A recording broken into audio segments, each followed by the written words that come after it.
O jogo não foi bom, o Manchester United não jogou bem, mas venceu. 3 pontos para o Manchester United no Craven Cottage contra o Fulham. Vamos falar sobre esse jogo.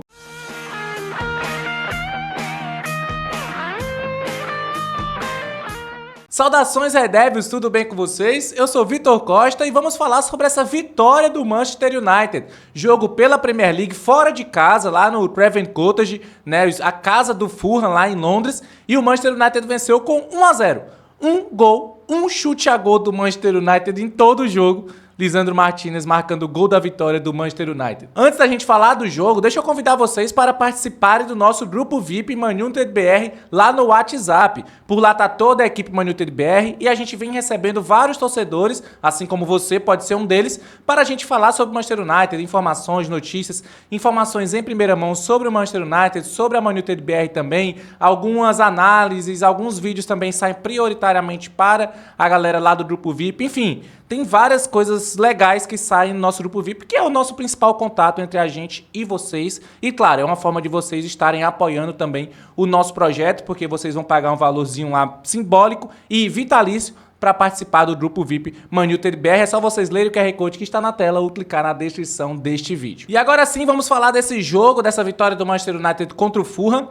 Posso parecer que eu estou empolgado, mas é só porque o gol foi no final do jogo, teve todo um clima legal, porque a partida em si, olha, foi uma negação. Mas vamos falar do começo. Na escalação, o Rubem Amorim fez basicamente aquilo que nós estamos acostumados a ver ele fazendo, com exceção de 2 alterações, vou já chegar nelas. Porque o goleiro era o Onaná, os 3 zagueiros eram o De Ligt pela direita, o Maguire centralizado e o Martinez jogando pela esquerda. No meio-campo, aí sim vieram essas alterações. Na ala direita, o Dalot, que a gente está mais acostumado a ver pela esquerda, iniciou o jogo pela direita. Os 2 ali mais centralizados de meio de campo eram o Ugarte e o Bruno Fernandes, jogando mais recuado. O Maino foi para o banco de reservas. E na ala esquerda, o Mazraoui, né? Teve essa troca aí de alas e o Bruno Fernandes recuando um pouquinho ali para jogar junto com o Ugarte. Mais à frente no meio de campo, os nossos 2 pontas que agora estão jogando por dentro, Amad e Garnacho. E o centroavante foi o Rasmus Højlund. E basicamente é isso que a gente tem para falar sobre todo o primeiro tempo. Jogo muito ruim, tanto do lado do Manchester United como do lado do Fulham. Eu acho até que o jogo foi pior do lado do Manchester United, né, que não conseguiu finalizar uma vez no gol sequer. A única jogada com algum perigo que o Manchester United teve foi um escanteio cobrado, um bate-rebate, o De Ligt acaba cabeceando, mas uma defesa fácil do Leno, né, que é o goleiro do Fulham. Então, assim, um jogo muito ruim do Manchester United. Ofensivamente, o time muito pobre, assim, sem ideia nenhuma de como atacar. Também a pressão que o time fazia na saída de jogo do Fulham também muito ineficiente. E lá na defesa o time até que ok, né? Não passou tantos perigos assim, apesar de, se teve alguma jogada de chance de gol, foi do lado do Fulham. Mas sem grandes perigos, uma ou outra finalização ali mais de fora da área. Então assim, Fulham e Manchester United, vou te dizer, os 2 times estão com muitas dificuldades ofensivas e o reflexo foi esse primeiro tempo aí muito pobre dos 2 times. Voltamos para o segundo tempo sem substituições. O Rubem Amorim não fez substituições nessa volta para o segundo tempo, mas fez alterações, que foi trocar de lado os 2 alas, né? O Dalot, que estava jogando pela direita, foi para a esquerda e o Mazraoui fez um movimento contrário. Essa foi a única mudança que o Rubem Amorim fez no intervalo do jogo, antes de fazer as substituições. Quando ele foi mexer no time, já foi ali por volta dos 15 minutos do segundo tempo, mais ou menos. Ele tirou o Højlund para colocar o Zirkzee, daqui a pouco eu vou falar mais sobre o Højlund, é algo que eu acho que a gente deve falar neste jogo. E também ele faz outra substituição, que foi a saída do De Ligt para a entrada do Leno Yoro. Alguns minutos depois, também teve a substituição do Ugarte pelo Collier. O Ugarte teve ali alguns encontros, né? O Ugarte que é muito brigador, cara. É um jogador muito interessante que o Manchester United tem, esse uruguaio, porque ele, de fato, ele é muito importante defensivamente, ele briga muito nas jogadas, ele recupera muitas bolas. Mais uma vez, ele foi o jogador que mais recuperou bolas no jogo. Então, realmente, é um cara que a gente vai precisar muito, porque ele tem esse espírito de guerreiro, essa pressão que o Rubem Amorim quer que o time tenha, o Ugarte tem. Ele de fato faz isso durante os jogos, mas isso também é muito físico. Então ele tem alguns encontros ali, saiu com dores, dando entrada aí para o Collier. E eu tô falando muito rápido aqui sobre essas substituições e não comentando o que aconteceu entre elas, porque o jogo praticamente não mudou, né? Se não teve grandes alterações, o mesmo jogo pobre ofensivamente que foi o primeiro tempo, também estava sendo no segundo tempo, não teve grandes mudanças, tanto é que o número de finalizações a gol do Manchester United, como eu disse lá no início, foi 1, que foi o gol. Então, assim, não teve grandes mudanças. O fato é que as substituições que foram feitas pelo Rubem Amorim e também pelo lado do Fulham também, não mudaram muito o jogo sempre foi aquilo. Mais vantagens para o Fulham, mas também sem grandes perigos para o gol do Manchester United, né? Isso foi durante todo o jogo, basicamente foi dessa forma. Porém, quando o jogo já se encaminhava ali para o final, todo mundo já esperando um 0-0 devido a essa falta de criatividade ofensiva dos dois times, o Manchester United começou a melhorar nesse quesito, né? Começou a ter algumas chances melhores de jogo, não grandes chances, não perigosíssimas chances com finalizações perigosas e tudo mais, mas o time estava jogando mais na frente, né? Mais no ataque do que o contrário.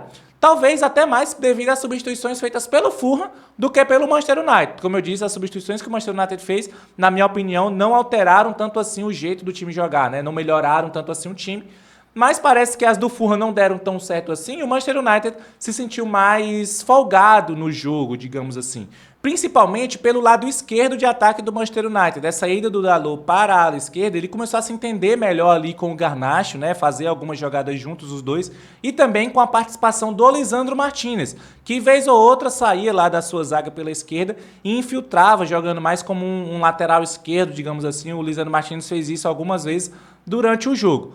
E em uma dessas vezes que o Lisandro Martinez estava mais adiantado, participando mais dessa fase ofensiva do Manchester United, a bola acaba sobrando para ele, uma jogada pela esquerda, cruzamento, a bola ia sobrar para o Collier, tem um corte ali do defensor do Fulham, a bola sobra para o Lisandro Martinez, que enche o pé, a bola desvia e encobre o goleiro Leno, marcando o gol do Manchester United 1-0 em Londres. O gol do Manchester United ajuda o time, né? O time não era tão perigoso assim durante todo o jogo, estava melhorando, como eu disse aqui, estava melhorando ofensivamente, né? Tendo pelo menos uma melhor posse de bola na fase ofensiva, e depois do gol isso aumentou ainda mais. O time conseguiu ser mais ofensivo, o Fulham praticamente parou de ter jogadas de ataques perigosas, né, de bola rolando, e o Manchester United começou a ter mais chances de gols. Mas, como é o Manchester United, a gente precisa sofrer. E uma cobrança de escanteio, o Manchester United mais uma vez vacila na marcação desse tipo de jogada, a cabeçada lá do jogador do Fulham,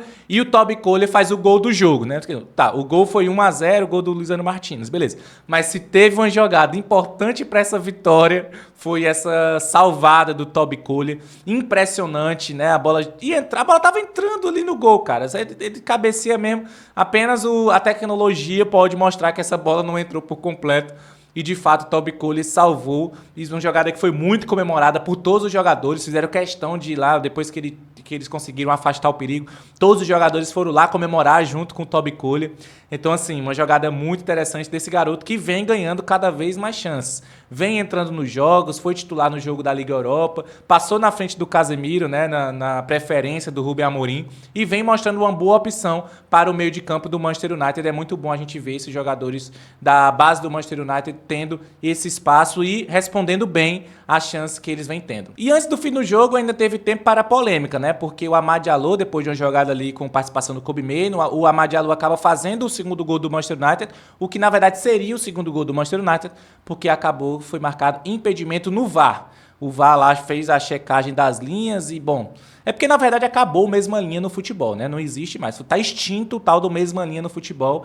Foi marcado o impedimento do Amad Diallo, mas até pela imagem que a gente tá vendo, a forma como foi marcada, parece que estão contando o braço do Amad Diallo e estão contando o corpo do jogador do Fulham. Então, assim, não é algo que dá certeza absoluta. Mas, enfim, né? Não tem como discutir com o VAR, tecnologia e tudo mais, né? Eles são as prioridades no futebol de hoje em dia, né, na arbitragem, e foi marcado o impedimento do Amad Diallo, anulando o que seria o segundo gol do Manchester United. Foi assim que finalizamos esse jogo, 1-0 para o Manchester United, vitória muito importante, vitória fora de casa, contra um time que vem fazendo uma boa Premier League, mas que de fato não foi um bom jogo. De fato, os mesmos defeitos que a gente vem vendo o Manchester United ter, a gente também viu nessa partida de hoje, né? Não foi porque a vitória, não é porque foi uma boa vitória de fato, uma vitória que eu tô aqui comemorando, porque a gente tem que comemorar essas vitórias assim, mas de fato não foi uma boa partida, né? A gente sabe que tendo esse nível de desempenho contra times mais qualificados, não vai resolver a vida do Manchester United. Hoje a gente dependeu da sorte, digamos assim, né? A gente teve sorte no gol do Lisandro Martínez, que a bola acaba desviando e encobrindo o goleiro. A gente teve sorte do Cole estar lá no lugar certo, na hora certa, para conseguir tirar aquela bola. Enfim, é claro que eu falo sorte assim, não é sorte, né? Tem todo um treinamento, tem questão de posicionamento, tem também a qualidade do jogador que faz algumas jogadas e tal. Mas quando eu falo sorte, é porque a gente depende mais da sorte do que do juiz, digamos assim, né? Tem esse ditado que a gente fala bastante e que, de fato, se o time do Manchester United, esse time, com esse elenco, com essas peças, tivesse mesmo assim um jogo inspirado, eles conseguiriam vencer o Fulham sem depender dessa sorte que eu estou dizendo aqui. Não é o caso. O time continua muito abaixo, né? Mesmo com essa vitória, com esses 3 pontos importantes, o desempenho do time foi muito ruim de fato, mas, né, no momento em que a gente está mais olhando para luta contra o rebaixamento do que por classificações melhores, a gente tem que comemorar esse tipo de vitória. E sobre destaques individuais, eu quero falar aqui um pouco sobre o Højlund. Højlund é um jogador que eu gosto muito, ele é um jogador que é brigador, é um cara que já mostrou que consegue fazer gols e tudo mais, mas que de fato tá muito complicado pro Højlund jogar, gente. É assim, a bola bate nele e volta, né? Várias jogadas isso acontece. Eu sei que ele não recebe as melhores bolas, como eu disse aqui várias vezes, o Manchester United tem muitos problemas ofensivos de criatividade, e o Højlund é uma das vítimas desses problemas, mas ele também não pode ser excluído como um dos causadores desse problema, porque muitas vezes o que a gente precisa é que o nosso centroavante segure um pouco a bola ali para dar tempo da aproximação de outros jogadores para que tenha jogadas trabalhadas, né? Tem algumas vezes a gente joga com alguns lançamentos longos esperando isso do Højlund e não acontece. A bola bate nele e volta pro jogador do Fulham. Ele não consegue também vencer batalhas individuais ali, físicas, contra os defensores. Muitas vezes o Højlund perde nessas batalhas, cai no chão, o juiz não marca falta, tudo mais. Então, assim, a gente precisa também, eu já falei aqui, inclusive tem um vídeo aqui meu, nesse canal, falando sobre o Højlund, no quanto que eu acredito no potencial dele e fazendo ali um comparativo do que o próprio Rubem Amorim fez com o Gyökeres lá no Sport, o Gyökeres que hoje, né, é um grande goleador do futebol europeu, e eu vejo muitas características de jogo parecidas entre Højlund e Gyökeres, né? Quando acabar esse vídeo aqui, vocês podem ir lá dar uma procurada nesse vídeo, vou deixar no card aqui deste vídeo também na descrição para vocês derem uma olhada nisso. Porém, hoje eu já faço um meia-culpa daquele vídeo. Eu acho que o potencial está lá, mas o Højlund precisa se ajudar. O Højlund precisa melhorar o seu nível de jogo. Hoje, por exemplo, quando o Zirkzee entrou, conseguiu fazer mais do que o Højlund estava fazendo. Algumas jogadas lá de pivô e tal, fazendo aquela parede e tudo mais, o Zirkzee conseguiu fazer. E o Højlund passou em branco total. Não só de não fazer gols, né, que é algo que a gente está até acostumado do Højlund sair de jogos de Premier League sem fazer gols, mas até mesmo dessas boas jogadas ofensivas, onde o centroavante acaba sendo base para outros jogadores, né? O Højlund não está conseguindo fazer isso. A gente precisa melhorar esse jogo do Højlund aí, ou começar a pensar num substituto para o Højlund, porque de fato fica complicado a gente não ter um centroavante confiável para marcar gols. O Højlund não está sendo esse centroavante. E por outro lado, eu quero falar de Lisandro Martínez. Esse aqui é chovendo molhado, né? Um cara assim que é um absurdo. Desde que ele chegou no Manchester United, ele estando em campo, ele consegue entregar bons jogos. São pouquíssimas as partidas que a gente fala mal do Lisandro Martínez por um erro ou outro. O normal dele é jogar bem. E hoje, além de jogar... Hoje não, porque no jogo passado também da Europa League, além de jogar bem defensivamente, de ser o monstro defensivo que ele sempre foi, ele está ajudando também na fase ofensiva, fazendo o que muito lateral esquerdo do Manchester United não fez. O Lisandro Martínez já está fazendo. No jogo passado da Europa League contra o Rangers, ele deu aquela assistência, né, para o Bruno Fernandes no gol da vitória, e hoje ele mesmo resolveu a parada, ele foi lá e fez o gol. Também teve todo aquele lance com a Adama Traoré, né? Vocês lembram que lá no primeiro jogo o Lisandro Martínez dá um chega para lá na força física daquele monstro que é o Adama Traoré. O Adama, né, foi meio que irônico na resposta nas redes sociais depois, e o Lisandro Martínez hoje meteu também o dedo na cara do Adama Traoré, mostrou as travas da chuteira para ele e ainda fez o gol, né? Então, assim, né, deitou para cima da Adama Traoré de todo jeito hoje.